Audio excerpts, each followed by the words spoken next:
Ministère public contre M. Sissi Raphaël Ava, M. Alpha Madou Baldé, M. Marcel Guilaogi, M. Claude Pivi, M. Moussa Kegboro Kamara, M. Ibrahim Kamaradi Kalonzo, M. Aboubakar Giakité Toumba, M. Blaise Goumou, M. Moussa Dadis Kamara, M. Mamadou Aliou Keita, M. Abdoulaye Chérif Diaby, M. Paul Mansa Guilaogi. Parti civil, M. Ouribaï Loba et plusieurs autres. La Fédération internationale des ligues des droits de l'homme, FIDH. L'Organisation guinéenne de défense des droits de l'homme et du citoyen, OGDH. L'Association des parents victimes et amis du 28 septembre 2009, AVIPA.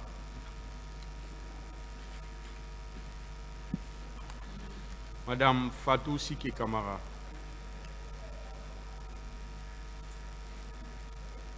Venez, s'il vous plaît.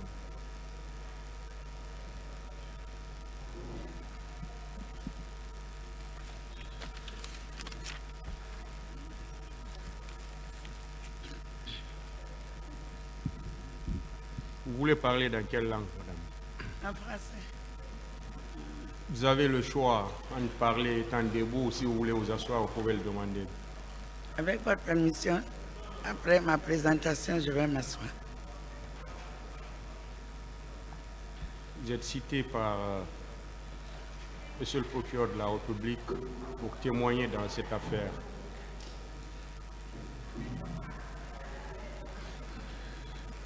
Et en cette qualité, vous avez des droits, parmi lesquels vous pouvez demander au tribunal de parler dans une salle d'audience vide, c'est-à-dire à huis clos. Est-ce que vous voulez parler à huis clos ou bien vous désirez parler publiquement? Je vais parler publiquement. Quel est votre nom? Je m'appelle Dr Hadja Fatou Sike Kamara.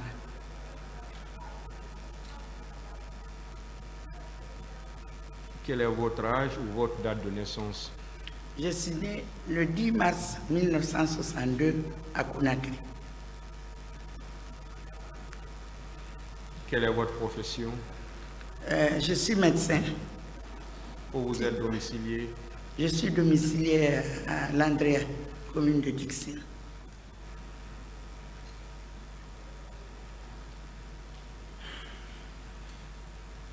Est-ce que vous connaissez ces personnes qui sont assises dans le box des accusés? Je les ai connus pendant quelques ans, pendant l'exercice de mes fonctions, quand ils étaient aux commandes. Le président de la transition à l'époque et mon autorité de tutelle, le ministre de la Santé.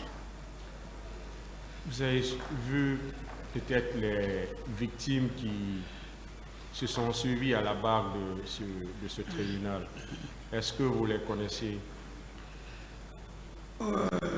Comme j'ai été très proche des victimes, aussi bien les blessés que celles victimes de violences sexuelles, beaucoup d'entre elles me connaissent et je connais beaucoup d'entre elles. Est-ce que vous avez des liens de parenté avec certaines d'entre elles? Je veux parler de toutes ces personnes. Non, non, on a eu des liens dans l'exercice de mes fonctions. Est-ce que présentement il y a des liens de subordination entre vous et certaines d'elles? Non. Est-ce qu'il y a des liens d'alliance? C'est-à-dire vous avez marié, vous avez fait des mariages dans leur famille ou réciproquement? Non, Monsieur le Président. Ça veut dire qu'il n'y a aucun lien? Non, aucun lien. À part les connaissances dont vous avez fait cas tout de suite. Oui, c'est ça. Alors, on va vous entendre comme témoin dans cette affaire. Et le témoin, c'est celui qui a vu. C'est celui qui a entendu. Et sachez également que le faux témoignage est une infraction qui est prévue et punie par la loi. Sur ce, on va vous demander de jurer, de dire dans cette affaire, sans crainte et ni haine, toute la vérité et rien que la vérité. Vous lèverez alors votre main droite et direz, je le jure. Je jure de dire la vérité, rien que la vérité, devant Dieu et les hommes. Le tribunal prend acte de votre prestation de serment. Alors, dame, dites au tribunal tout ce que vous savez sur les événements du 28 septembre 2009. Merci, Monsieur le Président. Vous pouvez vous asseoir. Vous pouvez ajuster les micros. Et dès que vous ressentez la fatigue, vous pouvez demander au tribunal.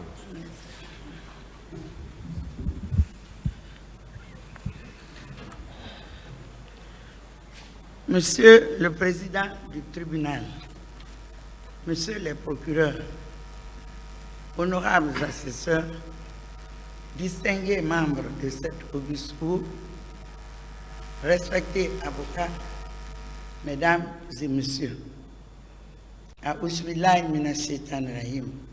Bismillahir-rahmanir-rahim. Alhamdulillahi rabbil alamin. Je rends grâce à Dieu, notre Créateur, clément, tout miséricordieux et très miséricordieux, de me donner l'opportunité ce jour de m'exprimer devant cette auguste cour pour donner ma version des faits liés à la gestion des victimes des événements tragiques du 28 septembre 2009 à l'hôpital national d'Onka. Je m'incline pieusement devant la mémoire des victimes, braves fils et filles de notre pays qui ont perdu la vie cette triste et douloureuse journée. Et je témoigne ma solidarité aux nombreuses familles des victimes de ces événements tragiques, de cette page noire de l'histoire de notre pays. Gloire à Dieu, l'omniprésent, l'omniscient, l'omnipotent, qui m'a gardé en vie jusqu'à ce jour de mon audition, après tant d'affronts, tant de diffamations, tant de calomnies, tant de maltraitances, tant de violences verbales contre ma personne. Aujourd'hui, l'occasion m'est donnée de donner ma version des faits. Parce que moi qui suis devant vous aujourd'hui, j'ai échappé 5 fois à la mort. Donc je n'aurais pas eu l'opportunité aujourd'hui de m'exprimer. La première fois, dans mon bureau, j'ai été victime d'un grave incendie où j'ai perdu tous les matériels et bureautiques de mes bureaux. Heureusement que les archives liées aux événements du 28 septembre 2009 avaient été à l'époque délocalisées dans la salle de réunion de l'hôpital national. Deuxième fois, au lendemain de l'arrivée du président Hollande, François Hollande, que j'avais eu l'honneur et le privilège de recevoir à l'hôpital national d'Onka, venu témoigner sa solidarité au peuple de Guinée pendant l'épidémie de la maladie à virus Ebola. Le lendemain, j'ai été agressé par des bandits parce qu'il avait eu l'opportunité de m'offrir les armoiries en guise de reconnaissance. Les bandits ont eu l'impression peut-être que j'avais eu quelque chose de très précieux, valeureux. Et avec une tentative d'enlèvement où j'ai failli mourir, heureusement que le chauffeur n'était pas dans la voiture. Je m'en suis sorti avec beaucoup de blessures dans les pieds, c'est pour ça que je suis assise aujourd'hui. Troisièmement, j'ai souffert de la forme grave de la COVID-19 avec détresse respiratoire où j'ai failli mourir. Ça, c'était en 2020. En 2021, j'ai été victime d'une erreur de diagnostic, me déclarant souffrant d'un mal incurable en phase terminale. Il a fallu que je fasse un voyage médical à l'étranger où ce diagnostic a été infirmé. Et cinquièmement, j'aurais pu mourir de ma belle mort, laissant ma famille dans l'amertume et toutes ces calomnies collées à ma mémoire. Donc aujourd'hui, c'est vraiment une grâce pour moi de m'exprimer et de donner ma version des faits. Les archives liées aux événements du 28 septembre 2009 sont restés archivés à l'hôpital national d'Onka. Et j'insiste sur cet élément parce que, un, ils auraient pu disparaître dans l'incendie. Deuxièmement, lors du déménagement, dans la précipitation pour le lancement des travaux de réhabilitation, extension, équipement de l'hôpital national d'Onka, beaucoup d'archives sont restées et nous les avons perdues. Et ils auraient pu aussi souffrir de la mauvaise gestion des archives.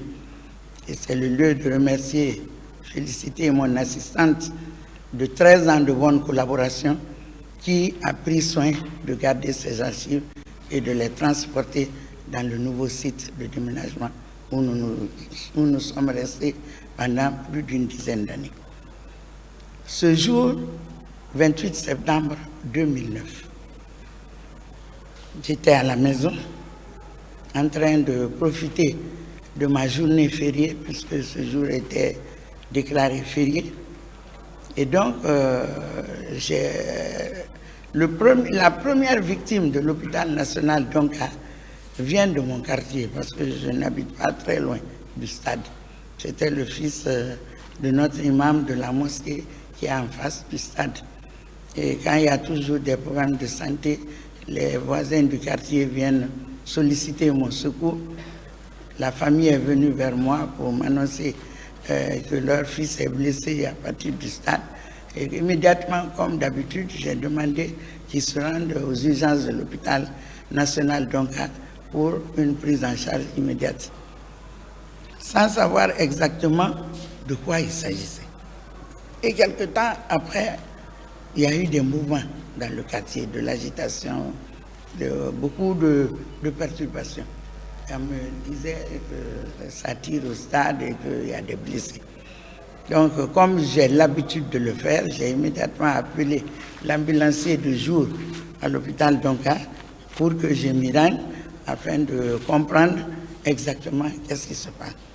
L'ambulancier est venu me chercher à la maison et nous sommes partis immédiatement à l'hôpital national d'Onka. Et comme nous avions l'habitude de le faire, je me suis rendu immédiatement dans la salle des urgences où toutes les équipes étaient déjà mobilisées. Nous avons vu des blessés arriver, beaucoup de blessés dans des états vraiment très insupportables. Et heureusement que le chef de service des urgences qui était là, et lui et son équipe ont déjà bénéficié de formation avec le CICR, le Comité international de la Croix-Rouge, pour déclencher le plan d'urgence dès que le nombre de blessés a atteint 25.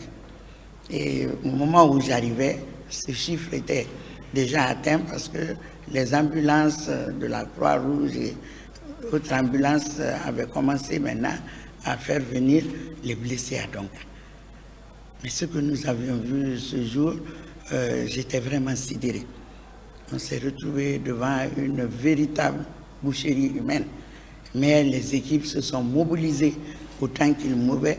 Et le plan d'urgence, c'est de mobiliser immédiatement toutes les ressources humaines, matérielles, en produits pharmaceutiques qu'il faut pour la prise en charge des blessés. Le CICR avait installé une caisse dans la salle des urgences avec tous les produits pharmaceutiques d'urgence qui doit être débloqué dès que ce nombre de blessés est atteint. Et donc, déjà, ces médicaments étaient disponibles. Le stock de la pharmacie a commencé à être livré par l'équipe de garde de la pharmacie. Mais vraiment, au niveau où nous étions, les stocks de l'hôpital national d'Onka ne pouvaient plus tenir la prise en charge des victimes qui arrivaient. Mais là, toutes les équipes médicales de l'hôpital national d'Onka étaient maintenant mobilisées. Quand je dis les équipes médicales, quand c'est un jour férié ou n'importe quel jour, c'est seulement l'équipe de garde ou de permanence des urgences qui fonctionne. Mais dans le cadre du professionnalisme, du serment d'Hippocrate, l'éthique et la déontologie, tous les services et unités de l'hôpital national, donc à ce jour, la pédiatrie, la maternité, 32 services et unités confondus, les agents qui étaient en place se sont mobilisés pour venir renforcer les équipes médicales des urgences.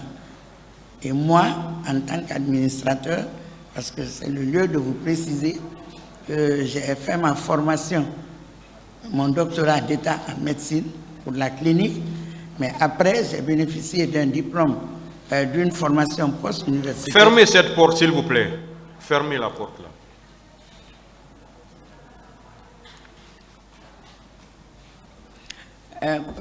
Excusez-moi, continuez. Allez-y. Donc, comme je vous le dis, moi, j'ai été clinicienne au départ, c'est-à-dire que j'ai bénéficié d'un doctorat en médecine, mais quelques années après, j'ai fait un poste universitaire et je suis sorti spécialiste en gestion hospitalière et en management des services de santé. Donc, depuis ça fait plus d'une vingtaine d'années, je ne touche plus aux malades, je suis dans l'administration sanitaire. Ma mission, mon rôle, c'est d'assurer la coordination des équipes médicales et mettre à leur disposition les ressources matérielles et les ressources matérielles financières pour améliorer leurs conditions de travail et faciliter la prise en charge des malades. Donc, ce rôle de coordination que nous avons l'habitude de faire personnellement et avec toute l'équipe de la direction générale, nous étions là pour faciliter ce travail. Et comme j'ai vu que nous étions maintenant débordés, les moyens, les ressources de l'hôpital ne pouvaient plus suffire pour cette prise en charge. Parce qu'en une journée, nous avons reçu plus de 500 blessés. Situation à laquelle aucun des professionnels de santé que nous sommes n'avait jamais été confronté tout au long de notre carrière. J'ai immédiatement appelé ma hiérarchie, notamment le directeur national des établissements hospitaliers de soins et ensuite monsieur le ministre de la Santé pour lui dire que nous sommes dans une situation d'urgence et que nous avons besoin vraiment d'assistance en produits pharmaceutiques d'urgence. Après l'appel, j'ai continué à aider les équipes à continuer leur travail et quelque temps après, monsieur le ministre est arrivé.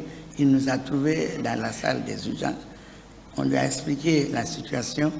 Il a compris de quoi il s'agissait et il y avait un besoin immédiat d'apporter d'autres produits pharmaceutiques pour faciliter la prise en charge des victimes.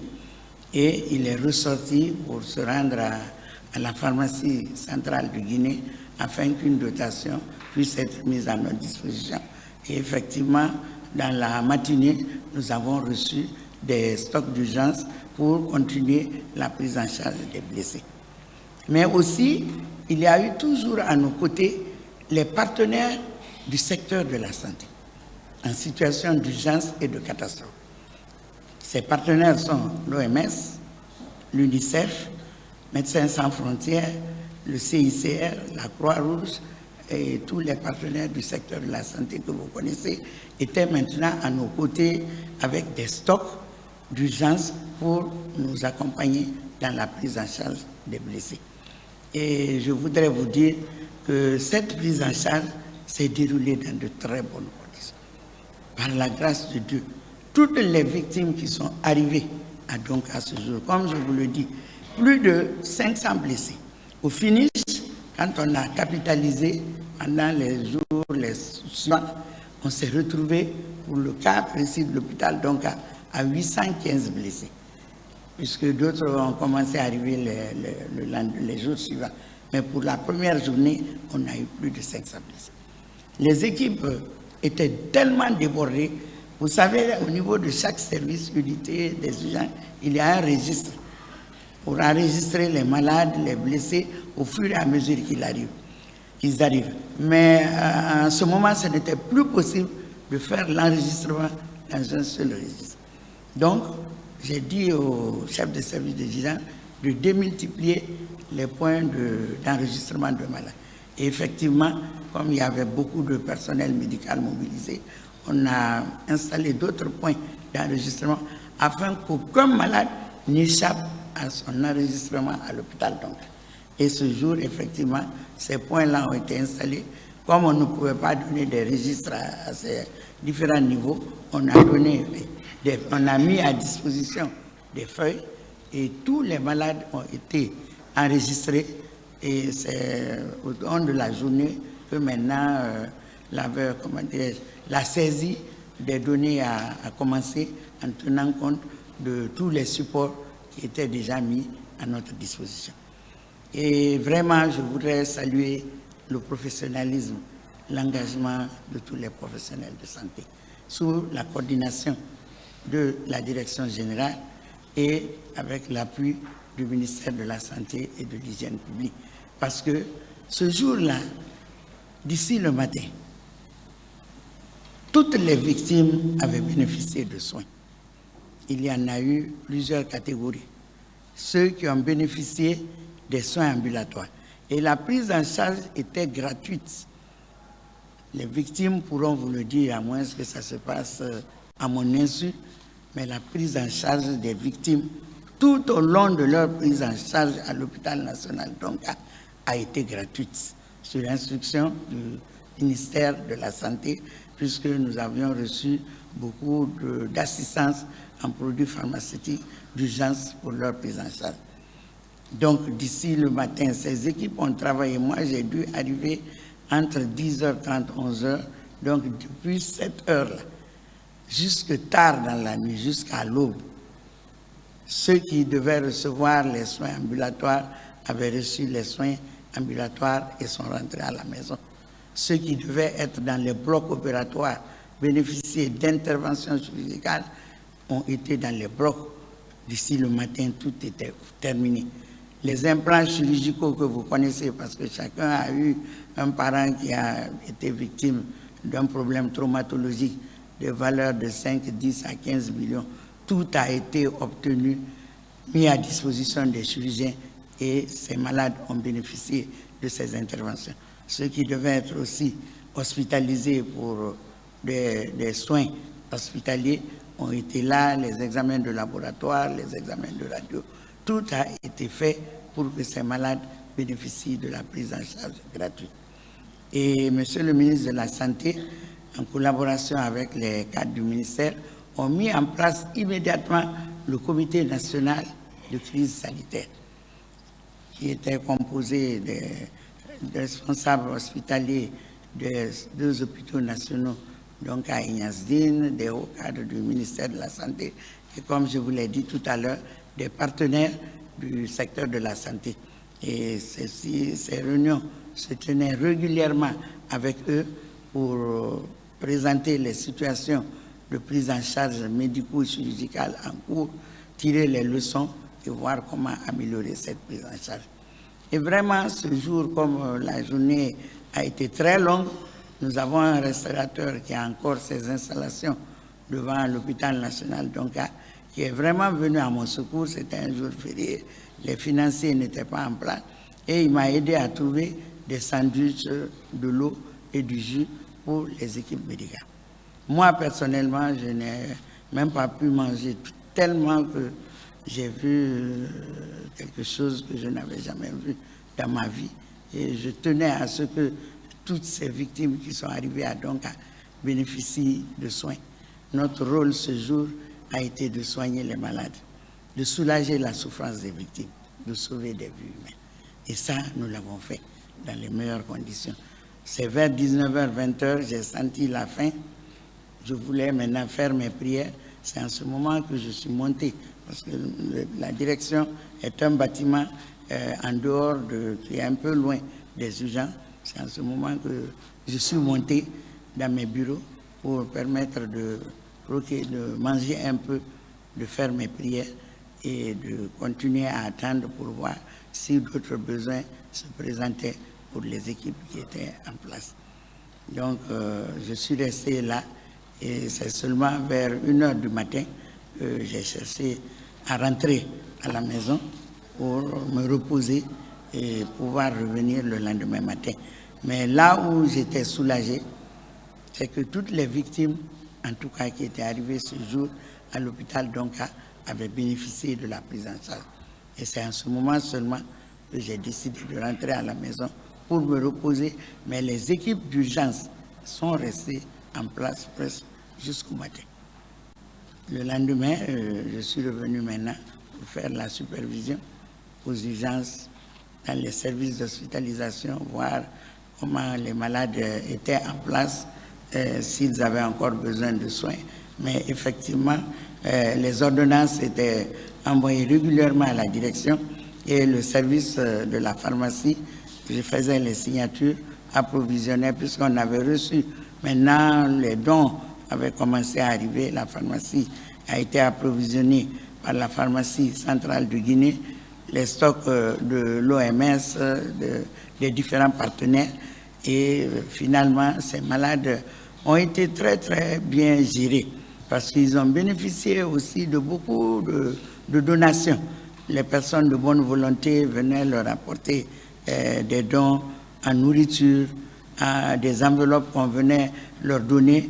Et pendant la même période, le président de la transition a mis à disposition un montant à la disposition du ministère de la Santé pour améliorer la prise en charge des blessés, des victimes.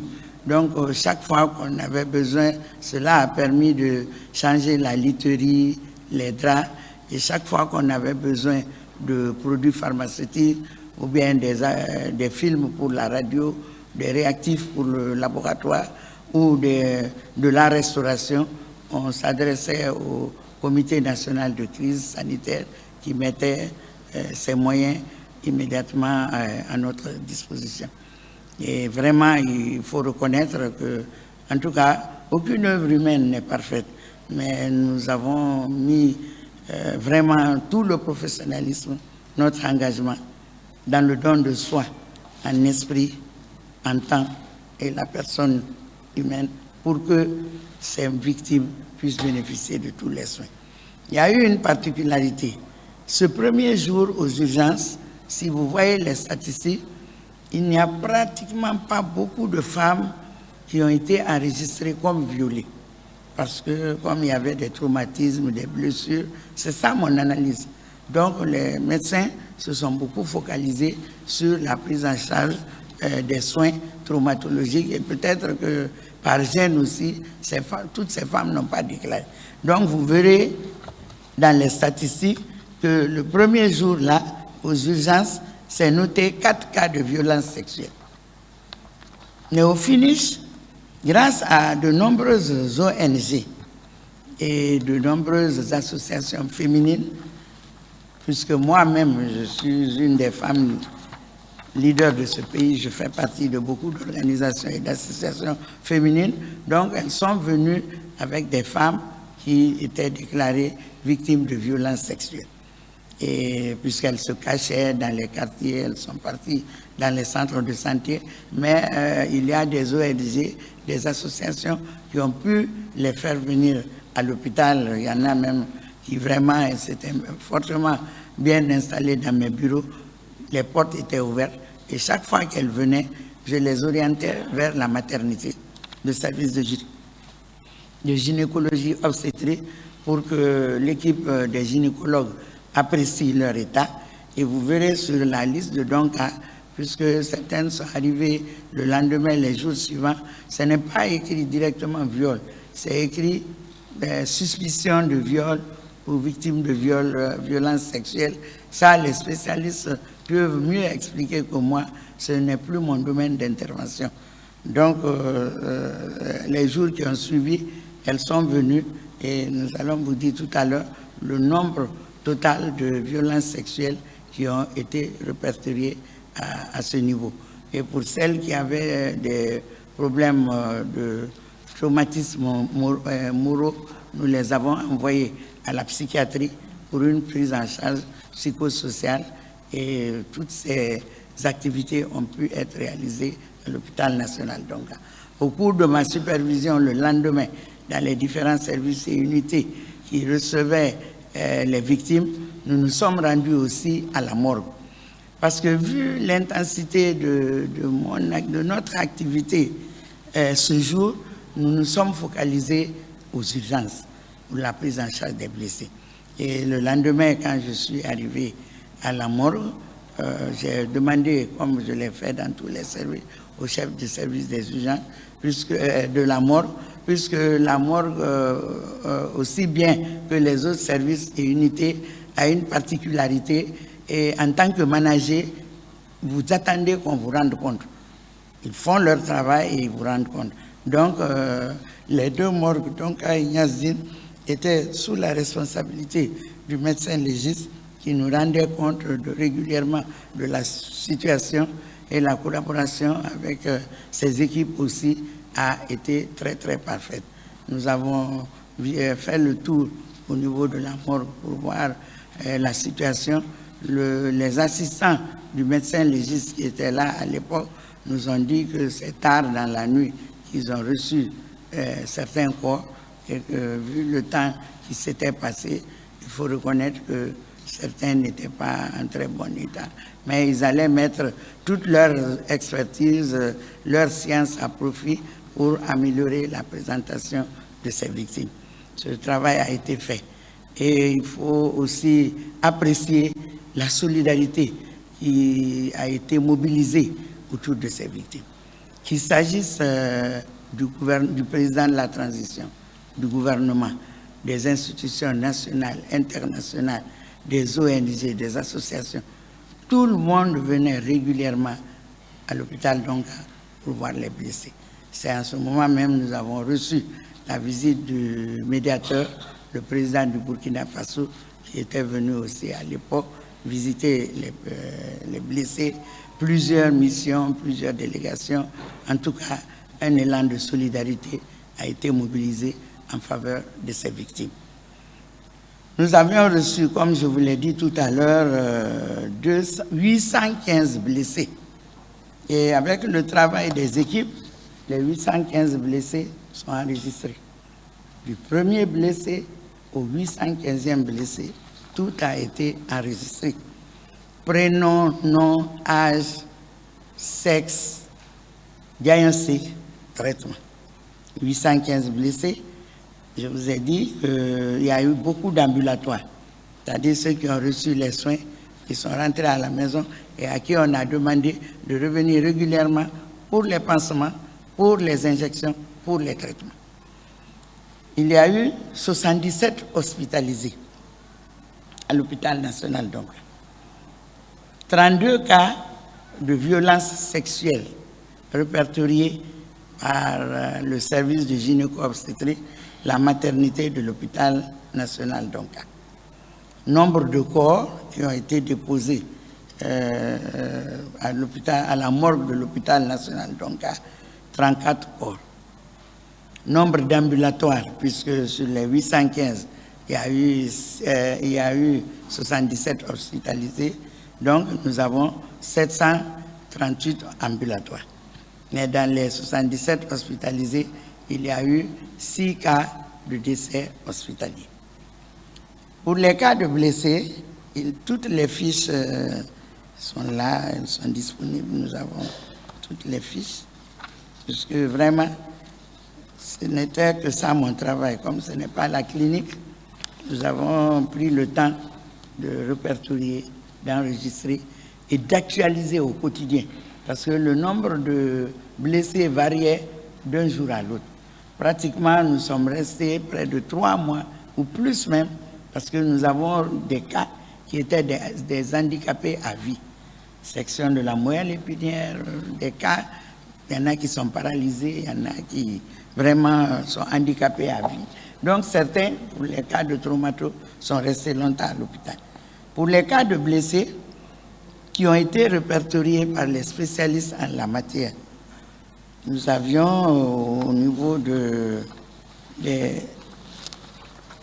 815, lésions par arme à feu, 89, lésions par arme blanche, 14, contusion, 389, violence sexuelle ce jour 28 septembre, 4, des brûlures, 3, autres, 319, ce qui fait 815 blessés qui ont été enregistrés au compte de l'hôpital national d'Onka.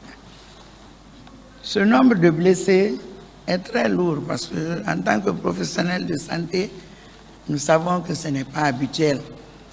Nous n'avons pas connu la gestion de tant de victimes dans notre carrière.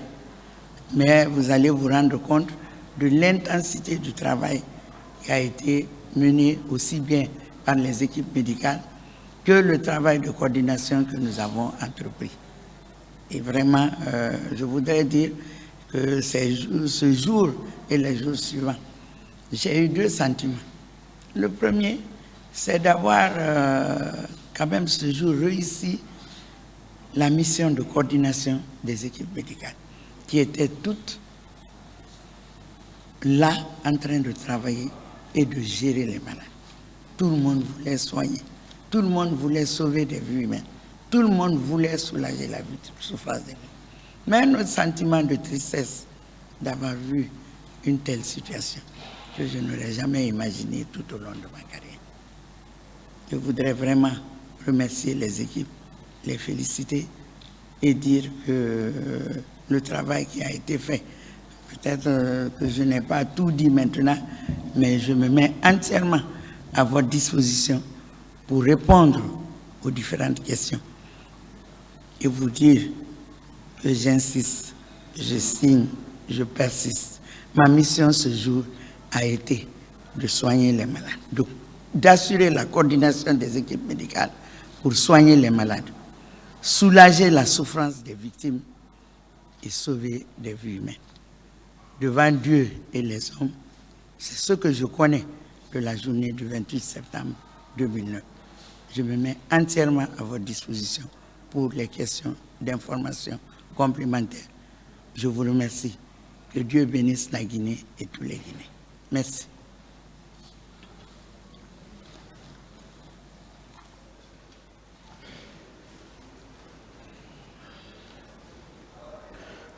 Voilà. Vous voudrez après bien mettre cette documentation à notre disposition pour pouvoir comparer avec la nôtre. D'accord. Monsieur le Président, j'ai été informé, puisque je n'étais plus en place, mais qu'une équipe s'était déplacée pour aller à l'hôpital d'Onka voir la documentation. Et il y a eu 6 boîtes à archives, voire 7 boîtes à archives qui ont été identifiées. Autant vous aurez besoin d'informations, toutes ces informations sont disponibles en faisant des copies ou en tout cas ce que vous souhaiterez sera fait pour que ces documents soient mis à votre disposition. Je vous remercie, Monsieur le Président. D'accord.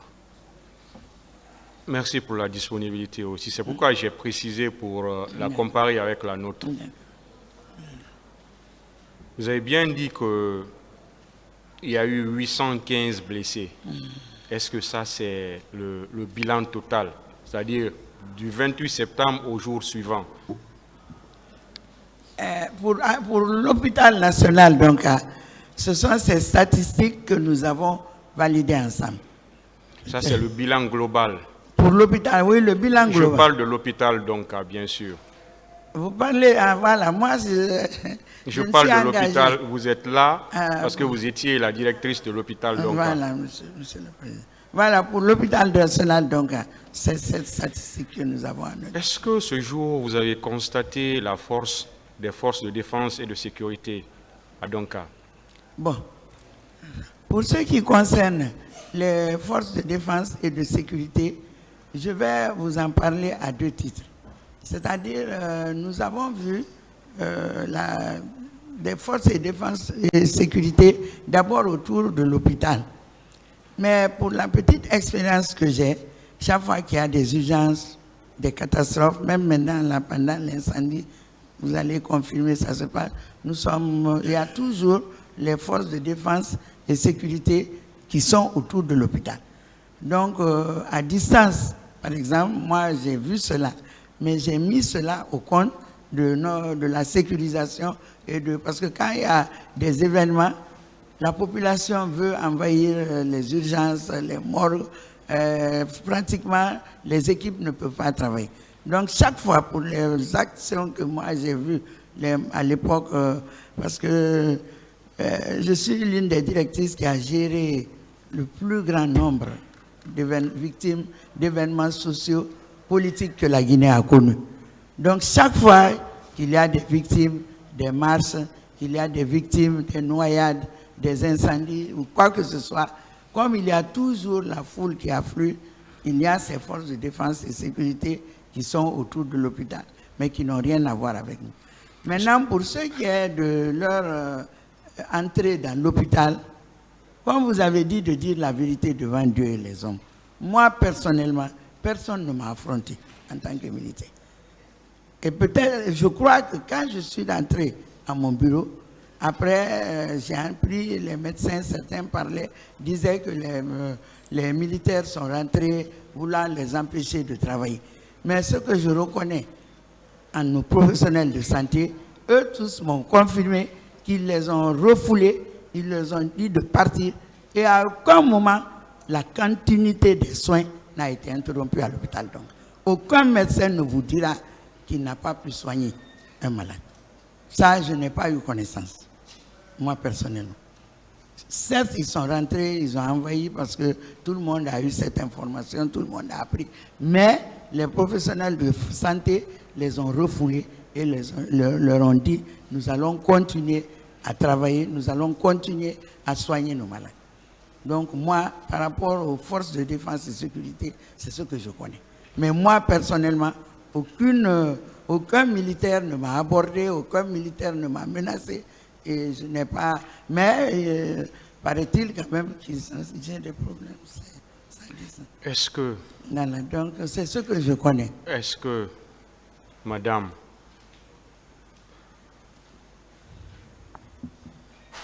voilà.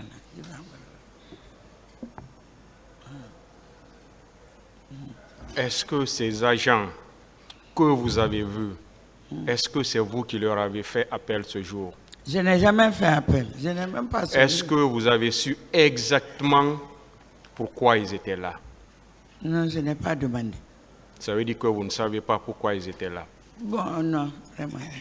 Mais Tout ce que vous avez dit, c'est peut-être des intuitions, mais vous n'avez pas cherché à savoir pourquoi ils sont là. Non, ça vraiment. Nous, on a continué notre travail. Vous venez de dire que certains de vos collègues vous ont dit qu'il y a des agents qui sont venus pour les empêcher de travailler. Est-ce que cela a été? Bon, ça dit, quand je dis, personne n'a parlé en forme de plainte. C'est-à-dire, j'ai entendu aussi. Comme après est-ce que certains événements, vous ont dit que les forces de sécurité non, et de aucun défense... Attendez. Monsieur le Président, aucun n'est venu se plaindre à moi. Attendez. Hein. Parce Vous que avez vous savez, dit, s'il vous plaît, oui. il faut qu'on se comprenne. D'accord. C'est vous qui l'avez dit. Hein. Que vous avez entendu que des agents sont venus dans l'hôpital pour les empêcher de travailler, mais qu'ils les ont refoulés et ils ont continué leur travail. Est-ce que ça veut dire que c'est effectif que des agents sont venus pour les empêcher de travailler, même s'ils les ont refoulés? En tout cas, la rumeur a persisté. Et moi-même, ce qui m'a étonné, aucun n'est venu se plaindre vers moi. Mais dans les commentaires, dans les radios, partout, on en a entendu parler. Ce n'est pas quelqu'un, un médecin vraiment, qui est venu ou un professionnel de santé. Madame la directrice, il y a eu tant. Mais moi aussi, j'ai entendu dans les commentaires, comme tout le monde. Vraiment. Et selon ce qu'ils ont dit, quand ils sont venus, on leur a dit de partir. Bon. Mais je ne peux pas certifier, parce que moi, personnellement, et même le chef de service des juges, le jour où vous l'entendrez, lui-même, il n'a pas vu ça. Mais bon. Ça veut dire que c'est des rumeurs. Voilà. Vous avez dit à la radio, c'est à la radio que vous avez appris. Non, pas à la radio, mais dans les rumeurs, il y a eu beaucoup de rumeurs. Des rumeurs. Comment? Précisez-nous, ces rumeurs-là venaient d'où? Des commentaires, parce qu'après des les commentaires événements, de qui? Comment vous avez appris? C'est ce qu'on veut savoir. Oui, même au sein de la population, comme tout le monde en parlait. Parce que honnêtement, moi, je n'ai pas vécu ça. Les médecins aussi, les professionnels de santé, aucun n'est venu se plaindre à moi. Vous savez, je On veut la précision. Voilà, ça. Vous avez appris. Vous dites que ce n'est pas la presse, ce n'est pas la radio. C'est des rumeurs, c'est des commentaires. Oui, des commentaires. Mais venant de qui, précisément? De certains agents dans la population. Certains agents. Oui, qui parlaient, qui commentaient là-dessus. Mais je ne Quel peux pas... genre d'agents? Les professionnels de santé. Vous avez entendu certains professionnels de santé en parler? Qu'ils en ont été victimes? Bon, eux-mêmes, ils n'ont pas dit qu'eux-mêmes, ils ont été. Chacun disait, on a appris que les militaires sont rentrés dans l'hôpital. Vraiment, c'est ça. Moi-même, vous pouvez demander, vous pouvez faire des enquêtes. C'est pas précis ce que vous dites. Mais bon. Personne ne m'en a parlé. Ce jour, ou les jours qui ont suivi, est-ce que vous avez appris la descente des militaires à la pharmacie de l'hôpital Donka? Bon, ça aussi, les mêmes commentaires, quand j'ai appris, j'ai convoqué l'équipe de la pharmacie. Parce que le problème qu'il y a, j'entends parler de saccager. Bon, quand on saccage une pharmacie, elle est fermée, elle ne peut plus fonctionner. Je suis resté tard à l'hôpital ce jour. En redescendant, je suis parti encore aux urgences. Bon, l'équipe de la pharmacie, qu'est-ce qu'eux, ils m'ont dit? Ils ont dit des gens sont rentrés ici, mais nous les... Voilà, c'est d'ailleurs à travers la pharmacie. Nous les avons renvoyés. Mais en réalité, la pharmacie n'a pas été saccagée. Je crois, peut-être en sortant, je crois, de là-bas, il y a eu une fissure. On m'a montré ça, mais c'est resté comme ça jusqu'à la fin. Mais il n'y a pas eu... Les intéressés pourront mieux expliquer. Mais il n'y a pas eu d'interruption de l'activité au niveau de la pharmacie. Est-ce qu'ils vous ont dit, vous avez convoqué, on veut que vous soyez clair. Oui, ça j'ai convoqué. Vous êtes témoin. Oui, la responsable. Vous êtes témoin. Est-ce que ces agents, ces pharmaciens, si je peux les appeler comme ça, est-ce qu'ils vous ont dit ce jour, effectivement, qu'ils ont reçu la visite des agents? Voilà, c'est par rapport par exemple, à la pharmacie, qui m'ont dit qu'il y a des militaires qui sont rentrés dans la pharmacie. Et ces militaires étaient venus pourquoi? Oui, bon, ils les ont menacés, paraît-il. Menacés de faire quoi? En tout cas, d'arrêter de travailler, mais ils n'ont pas accepté, et ces gens même sont sortis de la pharmacie. Et eux, ils ont continué leur travail. Vous avez parlé de fissures, si j'ai bien compris. Oui, sur une vitre de la pharmacie, par, je crois, les crosses d'un fusil ou quoi. Quand ils sortaient, parce que l'équipe, les personnes qui étaient là auront l'occasion de vous en parler. Ils sont rentrés, les équipes leur ont dit de sortir, ils sont en train de travailler. Ils sont sortis. Mais dire qu'ils ont... le travail a continué. Ça veut dire qu'il y a eu une violence là-bas? Oui, parce mais... que vous avez constaté une fissure sur les vitres. Oui. Est-ce qu'ils ont pu vous dire le nom de certains agents ou certains militaires? Non, ils ont dit seulement les militaires. Mais j'insistais, parce que vous savez, on a beaucoup parlé de ça. J'insistais, je dis, vous avez été attaqués, vous avez été violentés. Ils ont dit non, ils ne nous ont pas touchés, ils ne nous ont pas violentés. Ils sont venus en force, ils ont voulu nous empêcher de travailler. Mais nous, on leur a dit de sortir de nos bureaux. Et nous avons continué le travail. Ministère public des questions. Merci, Monsieur le Président. Merci également, honorables assesseurs. Docteur, nous allons vous poser un certain nombre de questions, mais en avant, on voudrait vous exhorter à parler. N'hésitez pas. Là pour dire la vérité.